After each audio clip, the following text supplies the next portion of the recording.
And the hurricane diverted thousands of passengers on two Norwegian cruise ship lines into New Orleans today. Here's a live picture from our Skycam that's overlooking the Mississippi River. One ship remains docked. You can see it there. It's at the port of New Orleans, and the second just pulled away in the last hour. Yeah, the cruises were supposed to end in Florida, but the Coast Guard closed the docks at Port Canaveral and Port Miami. Yeah, Nikki Davidson spoke with passengers as they got off the ship. So, Nikki, what's next for them?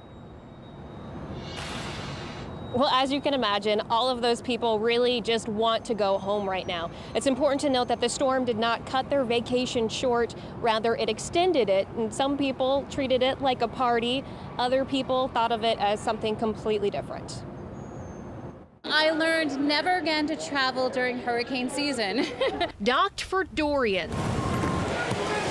Controlled chaos at the port of New Orleans as thousands of passengers trade the water for sky or land today. These charter buses are taking thousands of people to local hotels, and some people are flying out of New Orleans tonight. The Norwegian breakaway launched a week and a half ago before some passengers considered the storm a real threat. I thought it was kind of a joke, but obviously not. So, joke's on us. The Norwegian Sun was supposed to be Bahamas bound. That ship went to Mexico instead. Some passengers told us the fun ended long before they stepped off in New Orleans. Nope, never again. So that's when we just meandered out till they finally found, thank God, y'all, to take us.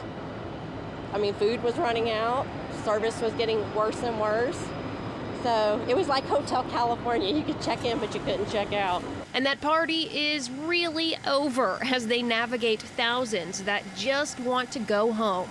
It just got kind of ugly, people shouting at each other, so they're all running for the airport. But the destination just didn't matter for some like Nicole, who held her bachelorette party on board.